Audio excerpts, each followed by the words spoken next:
Assalamualaikum warahmatullahi wabarakatuh. Perkenalkan, nama saya Dikan Nur Faiz Ardiansyah dengan nomor NPM 25106311200059 dari kelas 2B MPI Program Studi Manajemen Pendidikan Islam Fakultas Agama Islam Universitas Singapura Bangsa Karawang. Baik, pada kesempatan kali ini saya akan memaparkan hasil jawaban saya terkait jawaban dari soal-soal ujian tengah semester genap ini, mata kuliah Sejarah Peradaban Islam yang diampu oleh dosen Dr. Iqbal Amar Muzaki MPD. Nah, pada soal pertama yaitu sudah dijelaskan bahwasanya kita atau saya harus menganalisis kurikulum awal Islam sejarah Sufah di Masjid Nabawi sebagai lembaga pendidikan Islam yang pertama. Nah, dan juga apa saja metode yang diterapkan oleh Rasulullah SAW di Sufah sehingga mampu mencetak kader-kader pemimpin dan dai yang kompeten dalam waktu yang singkat. Baik, di buku yang telah saya baca di Sirah Nabawi itu dijelaskan bahwasanya di Sufah di Masjid Nabawi itu dari dahulu, dari zaman Rasulullah SAW, Sufah ini nih terkenal sebagai lembaga pendidikan pertama dalam Islam yang dikelola oleh Rasulullah SAW langsung dengan sistem manajemen pembelajarannya yang sederhana akan tetapi sangat efektif. Dari aspek kurikulum, lalu materi yang diajarkan berpusat pada Al-Quran, Tauhid, ibadah, dan pembentukan akhlak dengan pendekatan fleksibel yang disesuaikan dengan kondisi kebutuhan para sahabat. Nah, dari aspek pendidiknya pun kan sudah jelas, yaitu Rasulullah SAW. Kemudian Rasulullah SAW ini dibantu juga oleh para sahabatnya yang kompeten seperti Abu Hurairah, Abdullah bin Mas'ud, dan yang lainnya dalam proses mengkaderisasi para sahabat yang lain. Nah, pada periode ini metode pembelajaran yang digunakan meliputi seperti halaqah atau diskusi, hafalan secara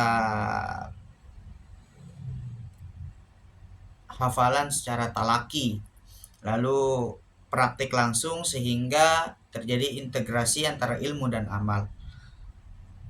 Keberhasilan sistem ini terletak pada kedekatan hubungan antara guru dan murid serta lingkungan religius yang kondusif sehingga mampu mencetak kader pemimpin dan dai dalam waktu relatif singkat.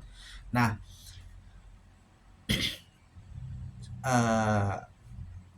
metode yang dilakukan oleh Rasulullah SAW di Sufah ini bisa kita lihat implementasinya di lembaga-lembaga pendidikan di Indonesia ini, di Nusantara ini, seperti di pondok-pondok pesantren, seperti di boarding school atau pondok-pondok pesantren lainnya. Nah, di pondok pesantren itu kan sudah mengajarkan proses atau kurikulum yang diajarkan pada masa Rasulullah SAW pada masa itu di Sufah. Nah, kurikulum itu masih dipakai di pondok-pondok pesantren yang ada di Nusantara ini. Lalu kita beranjak ke soal nomor 2, kepemimpinan Rasulullah SAW di Madinah sebagai seorang manajer dan pemimpin besar. Rasulullah SAW berhasil mengintegrasikan keagamaan etnis dan agama di Madinah melalui Piagam Madinah. Nah, berdasarkan piagam tersebut, identifikasi dan jelaskan nilai manajemen seperti transparansi, keadilan, dan musyawarah yang sangat relevan untuk diterapkan dalam pengelolaan lembaga pendidikan Islam di era modern. Nah, pada soal nomor 2 ini, kepemimpinan Rasulullah SAW di Madinah ini tercermin dalam Piagam Madinah yang menjadi dasar pengelolaan seperti transparansi. Nah, pengelolaan pada masyarakat ini pun secara multikultural. Nah, piagam ini juga mengandung nilai-nilai manajemen yang penting seperti transparansi, yaitu aturan yang jelas dan diketahui semua pihak.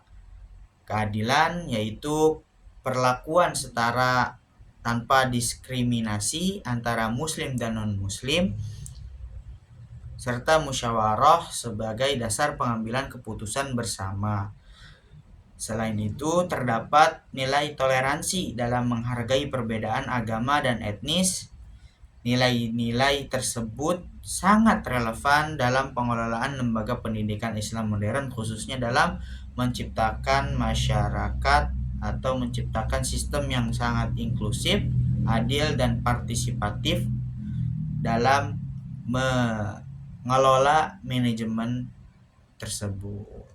Nah, kepemimpinan Rasulullah SAW juga menunjukkan model kepemimpinan yang visioner, yang mampu mengintegrasikan nilai spiritual dan manajerial secara seimbang. Nah, jadi di masa kepemimpinan Rasulullah SAW ini dan sudah tercatat di Piagam Madinah, memang sudah dari dulu aturannya tuh sudah jelas dan sudah diketahui semua pihak. Seperti adanya transparansi, keadilan, serta musyawarah. Nah, nilai-nilai ini sangat relevan dalam pengelolaan manajemen pendidikan Islam modern untuk saat ini, khususnya dalam menciptakan sistem yang inklusif, adil, dan partisipatif. Begitu. Lanjut ke soal nomor 3. Soal nomor 3 apa? Yaitu manajemen kebijakan pendidikan atau kodifikasi Al-Quran. Kebijakan Khalifah Utsman bin Affan untuk melakukan kodifikasi Al-Quran Mushaf Utsmani merupakan sebuah keputusan strategis. Lalu analisislah keputusan tersebut dari sudut pandang manajemen kebijakan, apa tantangan organisasi dan spiritualnya yang dihadapi, dan apa dampak jangka panjang kebijakan ini bagi standarisasi kurikulum pendidikan Islam di dunia. Jadi nomor 3 ini yaitu manajemen kebijakan pendidikan atau kodifikasi Al-Quran.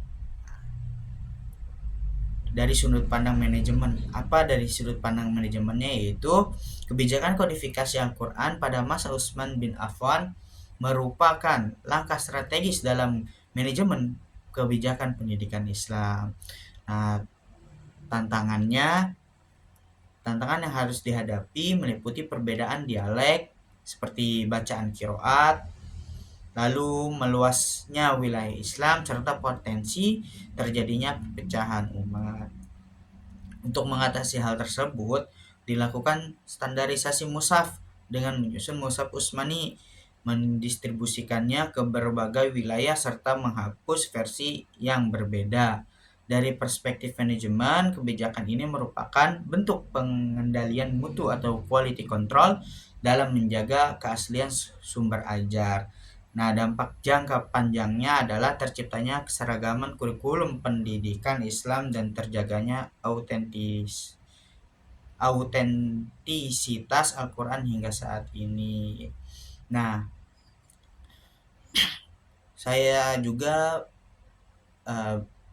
mengambil sedikit dari pembelajaran yang telah saya pelajari di mata kuliah Ulumul Al-Quran, yaitu kodifikasi Al-Quran ini. Kenapa sih Al-Quran ini sudah, kan pada zaman Rasulullah SAW, nah setelah Rasulullah SAW wafat, ini kan terjadi yang namanya perang Yamamah. Nah, pada perang tersebut ini dikodifikasilah Al-Quran. Yang tadinya Al-Quran itu hanya berada di hafalan para sahabat dan di kulit-kulit pohon, pelepah kurma dan lainnya yang ditulis dahulu di situ, itu dikodifikasi oleh sahabat Abu Bakar dan diseragamkan pada masa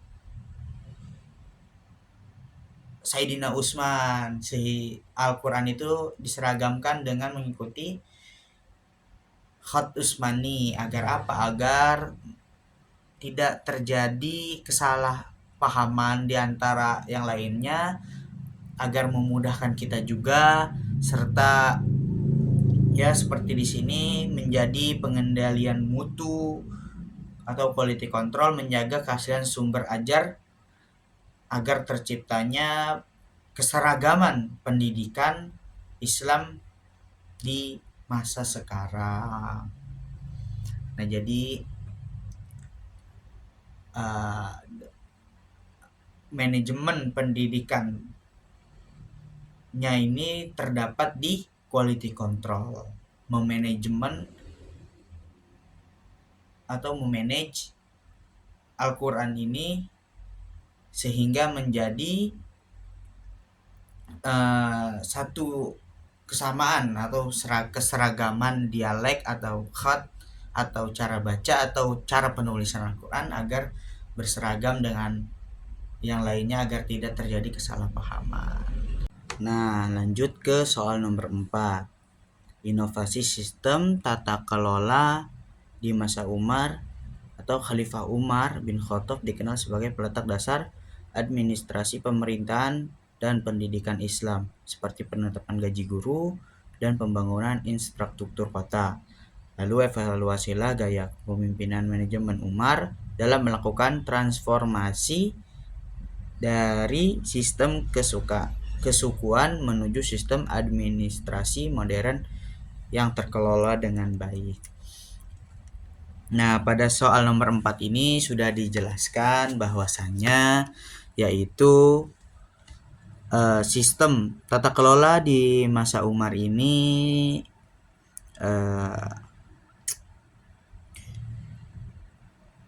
sistem tata kelola di masa Umar atau evaluasi gaya kepemimpinan manajemen Sayyidina Umar ini sudah melakukan transportasi dari sistem kesukuan menuju ke sistem administrasi yang modern. Kepemimpinan Umar bin Khattab menunjukkan bahwasannya transformasi yang signifikan ini dalam sistem administrasi, pemerintahan, dan pendidikan Islam. Umar bin Khattab itu memperkenalkan berbagai inovasi seperti pemberian gaji kepada guru sebagai bentuk profesionalisasi pendidikan, lalu pembangunan kota-kota baru seperti Kufah dan Basrah, serta penataan sistem administrasi negara yang terstruktur. Nah, gaya kepemimpinannya ini sangat tegas dan adil, serta beliau dikenal dengan kevisionerannya dalam memimpin, serta responsif terhadap kebutuhan masyarakat. Lalu evaluasi menunjukkan bahwa Sayyidina Umar berhasil mengubah sistem sosial yang berbasis kesukuan menjadi modernisasi atau menjadi sistem negara yang modern dan terorganisir, yaitu dalam konteks manajemen kebijakan. Dalam konteks manajemen ini serta kebijakan ini juga yang menegaskan pentingnya perencanaan, pengorganisasian, dan pengawasan dalam membangun sistem yang efektif dan berkelanjutan. Jadi pada zaman kepemimpinan Umar ini memang sudah dari dulu, dari zaman kepemimpinan Umar ini, tata kelola manajemen yang dilakukan oleh sahabat Umar ini sangat baik, sangat menjalani yang namanya perubahan yang sangat signifikan dari sistem administrasi, pemerintahan, dan pendidikan Islam. Nah, beliau juga berinovasi dengan pemberian gaji kepada guru serta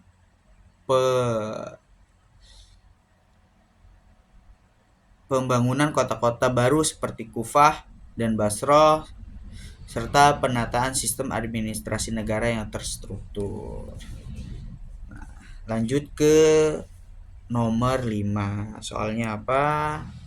Yaitu nomor 5 ini soalnya pergeseran paradigma manajemen pendidikan di masa Umayyah. Institusi pendidikan mulai beralih dari masjid ke istana khusus untuk anak-anak elit politik atau ekonomi. Bandingkan pola manajemen pendidikan di masa Rasulullah SAW yang bersifat populis, terbuka untuk semua, dengan masa Umayyah yang mulai bersifat elitis. Apa dampak positif dan negatif dari pergeseran gaya manajemen ini bagi pemerataan kompetensi umat? Nah, pada soal nomor 5 ini jawabannya yaitu pada masa dinasti Umayyah memang sangat terjadi pergeseran yang sangat signifikan. Berbeda dengan pada masa Rasulullah SAW yang pendidikan ini yang bersifat terbuka. Nah, akan tetapi di masa Umayyah ini paradigma dalam manajemen pendidikannya sangat berbeda. Pendidikan pada masa Rasulullah SAW masih bersifat terbuka, egaliter, dan berbasis masjid sehingga dapat diakses oleh semua orang. Akan tetapi pada masa Umayyah, pendidikan mulai bersifat elitis dan berpusat di istana hanya untuk kalangan elit. Nah, pergeseran ini membawa dampak positif berupa lahirnya tenaga profesional dan sistematis. Pergeseran ini membawa dampak positif berupa lahirnya tenaga profesional atau guru-guru yang lebih profesional, yang lebih mumpuni, dan tertata sistem administrasi yang lebih terstruktur.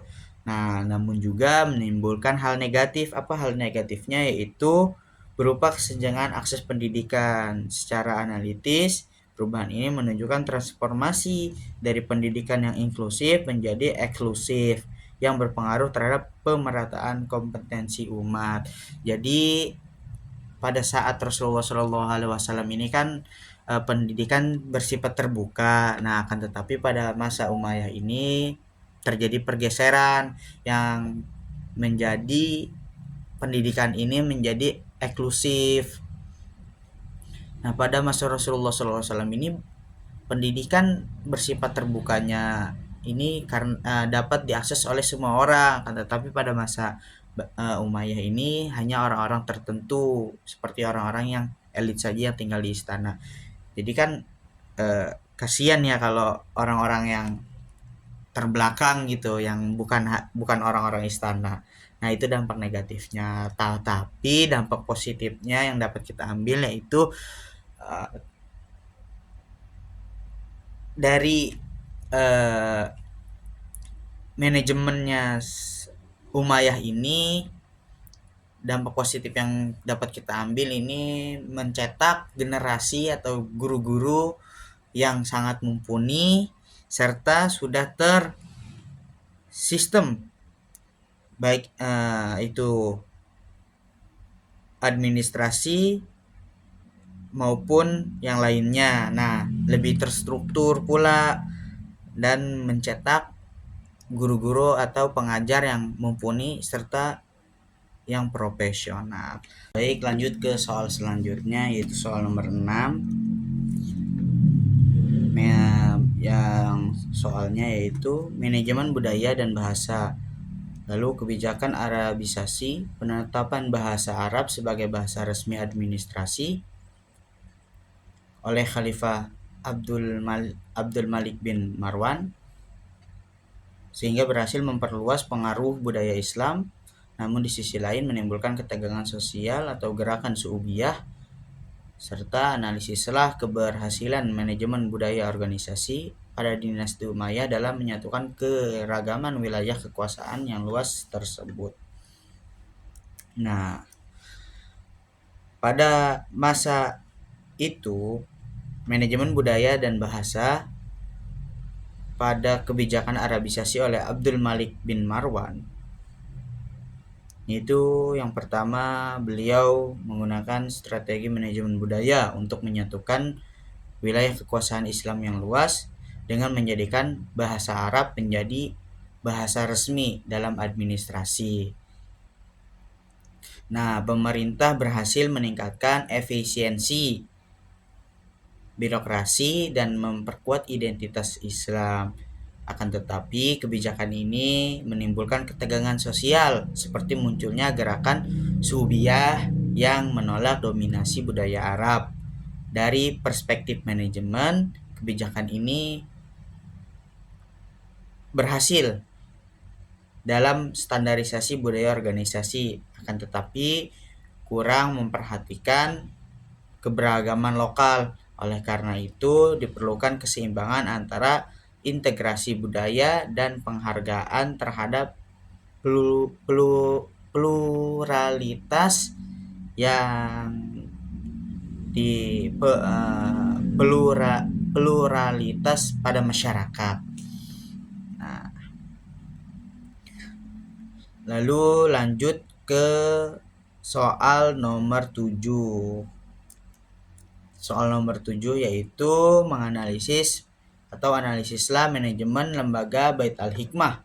Bait al-Hikmah berupa atau yang biasa disebut rumah kebijakan, berada di Baghdad, merupakan model lembaga think tank dan pusat riset terbaik di dunia pada zamannya. Dari perspektif manajer pendidikan, bedahlah kunci keberhasilan tata kelola seperti manajemen SDM, penerjemah, pendanaan, dan kolaborasi eksternal yang menjadikan Bait al-Hikmah sebagai motor penggerak peradaban Islam. Nah, pada soal nomor 7 ini kita disuruh untuk menganalisis manajemen lembaga di Bait al-Hikmah.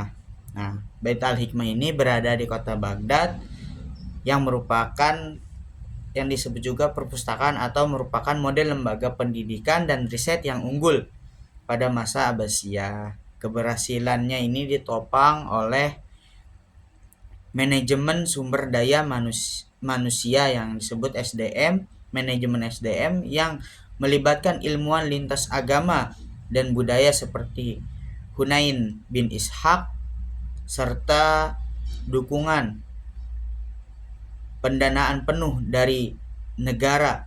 Nah, selain itu juga adanya kolaborasi dengan peradaban Yunani, Persia, dan juga India.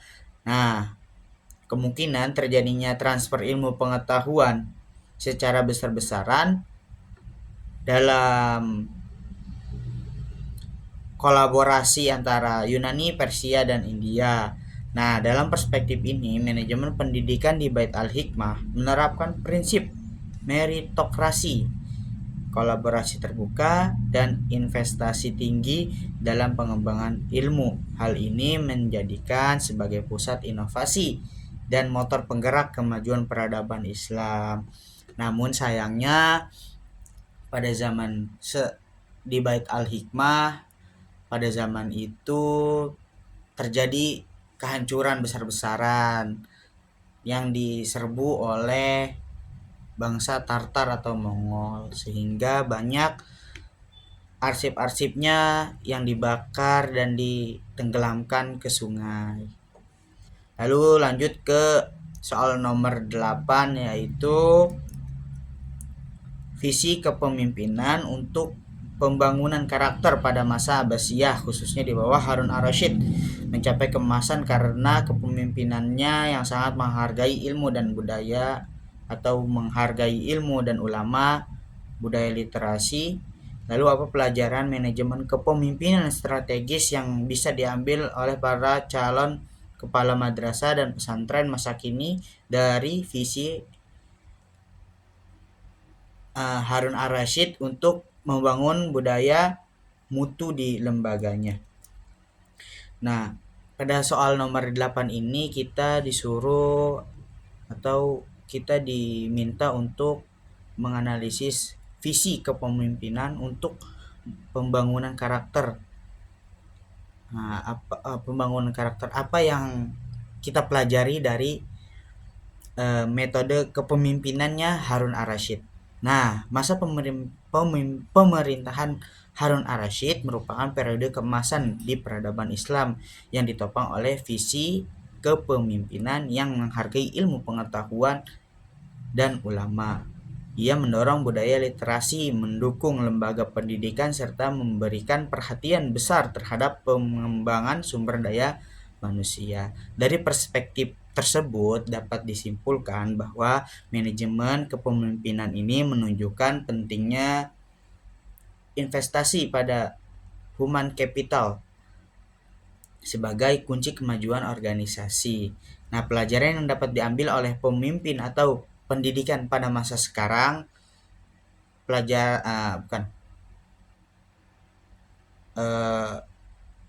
yang dapat diambil oleh pemimpin pendidikan pada masa sekarang yaitu pentingnya membangun budaya membaca, meningkatkan kualitas guru atau pengajar, dan menciptakan lingkungan akademik yang produktif. Dengan demikian, kepemimpinan yang visioner dan berbasis ilmu dapat membangun budaya mutu dalam lembaga pendidikan. Nah, jadi pelajaran atau yang dapat kita ambil dari sifat atau metode manajemen kepemimpinan yang digunakan oleh Harun ar-Rasyid itu yaitu seperti kita dapat mengambil seperti budaya membaca, meningkatkan kualitas guru atau tenaga pengajar, dan menciptakan lingkungan akademik yang produktif, sehingga poin-poin ini dapat kita ambil dan kita gunakan dalam kepemimpinan visioner dan berbasis ilmu untuk membangun budaya mutu dalam lembaga pendidikan di era sekarang. Nah, baik, mungkin itu saja yang dapat saya sampaikan. Kurang lebihnya mohon maaf. Wassalamualaikum warahmatullahi wabarakatuh.